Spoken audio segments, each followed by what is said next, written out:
Assalamualaikum warahmatullahi wabarakatuh. Balik lagi sama aku Agil Melani di program studi bimbingan dan coaching Islam semester 4. Jadi pada kesempatan kali ini di mata kuliah psikologi pendidikan, saya akan menyampaikan materi terkait dengan lingkungan belajar.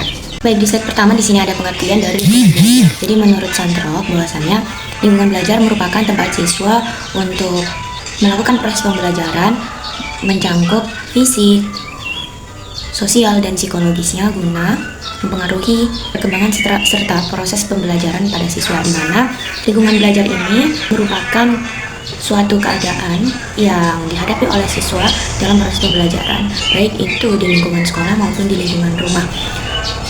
Karena meskipun anak melakukan proses pembelajaran di sekolah, tetapi ketika menghadapi masalah atau konflik yang ada di rumah, maka itu akan mempengaruhi hasil dari pembelajaran di sekolah tersebut. Maka dari itu, lingkungan belajar yang baik sangat dibutuhkan bagi perkembangan para siswa untuk mencapai pembelajaran yang efektif.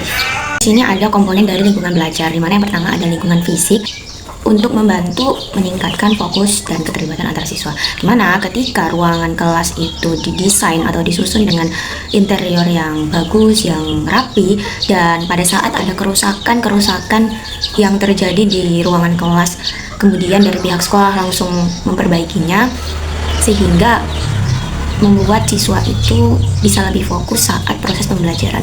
Karena ketika suatu ruangan memiliki susunan yang berantakan, kemudian ada dinding yang bolong, atap yang bocor, itu akan mengganggu proses pembelajaran, sehingga murid akan merasa tidak nyaman berada di ruangan tersebut. Jadi fokusnya terbagi dengan keadaan lingkungan sekitarnya. Kemudian pencahayaan itu sangat mempengaruhi fokus terhadap siswa. Karena apabila penerangan yang ada di ruang kelas itu sangat minim, maka akan merusak pandangan yang dimiliki oleh peserta didik.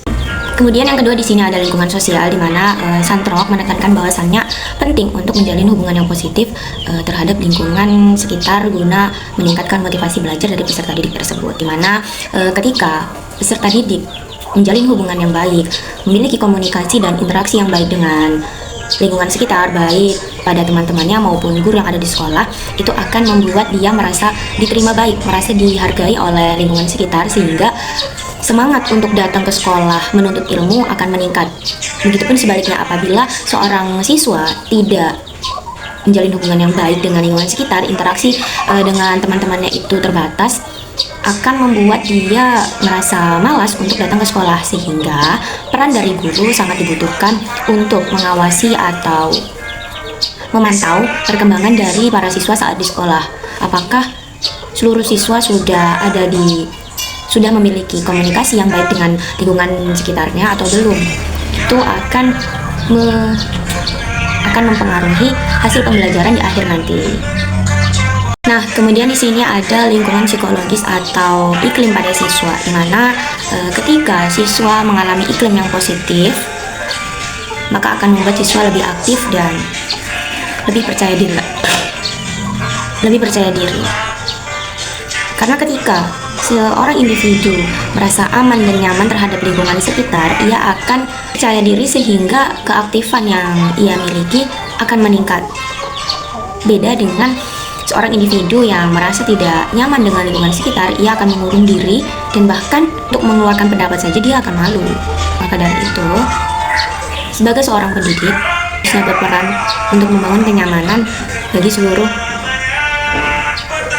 muridnya, bukan mengajarkan trauma dengan diberikannya hukuman yang tidak sesuai dengan apa yang seharusnya ia terima. Pengaruh dari ketidakaktifan peserta didik bukan hanya rasa aman dan nyaman, tetapi kecemasan dan trauma yang ia dapatkan itu juga bisa membuat seorang individu merasa tidak percaya diri. Apalagi ketika seorang peserta didik yang berusaha untuk mengeluarkan argumen yang dimiliki, kemudian dari guru atau teman-temannya tidak memberikan apresiasi, malah memberikan ejekan atas apa yang ia sampaikan, itu akan membuat trauma untuk kedepannya peserta tersebut mengeluarkan argumen. Maka dari itu, bijak-bijaklah dalam berkata dan bertindak agar tidak melukai dan membuat orang trauma. Kemudian di sini ada karakteristik dari lingkungan belajar. Yang pertama, lingkungan yang mendukung. Ini merupakan suatu bentuk dukungan baik dari orang tua, teman, maupun guru yang ada di sekolah. Dimana ketika seorang anak merasakan dukungan yang diberikan oleh lingkungan sekitarnya, ia akan merasa dihargai atas apa yang dia lakukan selama ini. Lingkungan yang mendukung bukan hanya soal perhatian atau kenyamanan yang diberikan orang lain, melainkan ekonomi yang stabil atau keadaan fisik yang selalu sehat saat menjalani pendidikan. Kemudian yang kedua ada lingkungan yang menantang. Di sini tentunya saat seorang anak masuk ke dalam sekolah yang baru akan mengalami adaptasi, di mana adaptasi tersebut tentunya anak belum memahami satu sama lain sifat yang mereka miliki, sehingga itu menjadi sebuah tantangan bagi mereka saat bertemu dengan teman-teman barunya. Kemudian ada metode pembelajaran yang berganti, sehingga itu membuat mereka tertantang terhadap metode pembelajaran yang baru, karena tidak seperti sebelumnya, sehingga mereka harus memahami terhadap pembelajaran yang baru tersebut. Dan ada lingkungan yang aktif, di mana ketika guru mengajarkan untuk diskusi atau membuat kelompok presentasi, itu sama saja membangun ruangan kelas yang aktif, di mana seluruh siswa berargumen, seluruh siswa berperan dalam proses pembelajaran tersebut. Tetapi ketika seorang guru hanya menerapkan ilmunya dengan mempresentasikan kepada siswa, itu akan kurang melibatkan adanya peran dari peserta didik. Maka dari itu, lingkungan yang aktif itu sebenarnya sangat mempengaruhi hasil belajar para peserta didik, di mana ketika guru menerapkan lingkungan yang aktif kepada peserta didik, maka akan membangun pemikiran yang kritis bagi peserta didik, akan membangun komunikasi yang baik terhadap peserta didik tersebut. Kemudian adanya lingkungan yang aman, di mana aman ini yang dimaksudkan bisa berupa bangunan yang layak untuk ditempati oleh peserta didik, kemudian tidak adanya bullying antara siswa dengan siswa, apalagi guru yang membuli siswa, jangan sampai. Kemudian siswa yang mendapatkan hak dan kewajiban yang sesuai dengan apa yang harusnya ia dapatkan. Kemudian di sini ada peran dan lingkungan belajar yang efektif itu seperti apa sih? Di sini yang pertama ada peran dulu. Jadi peran guru terhadap lingkungan belajar itu membangun hubungan yang hangat dengan siswa dengan memberikan kenyamanan atau perhatian kepada siswa agar mereka merasa dihargai terhadap apa yang ia lakukan. Kemudian memberikan dukungan dan motivasi guna mereka semangat dalam proses pembelajaran, karena tidak semua anak mendapatkan dukungan dan semangat dari lingkungan rumahnya, sehingga peran guru yang menjadi orang tua kedua dari seorang anak itu sangat mereka butuhkan agar mereka mendapatkan kasih sayang tersebut. Kemudian menggunakan metode pembelajaran yang aktif, di mana ketika seorang guru menerapkan pembelajaran yang melibatkan siswa, itu akan membuat siswa merasa dihargai, merasa dianggap. Jadi mereka tuh semangat untuk belajar. Dan yang terakhir ada menghargai perbedaan individu. Setiap individu mungkin memiliki persamaan, tapi lebih banyak perbedaannya, sehingga guru harus menerima perbedaan itu, bukan membanding-bandingkan, tetapi menerima perbedaan yang mereka miliki, lalu menyesuaikan dengan pembelajaran yang pendidik gunakan nantinya.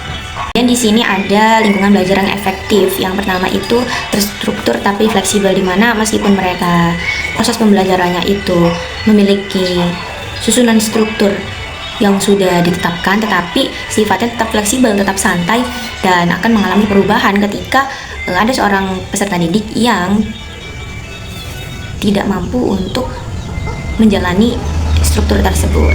Kemudian mendukung interaksi aktif. Jadi pembelajaran efektif itu ya melibatkan antara siswa dengan guru, bukan hanya guru yang berperan seperti ilmunya tapi tidak melibatkan siswa.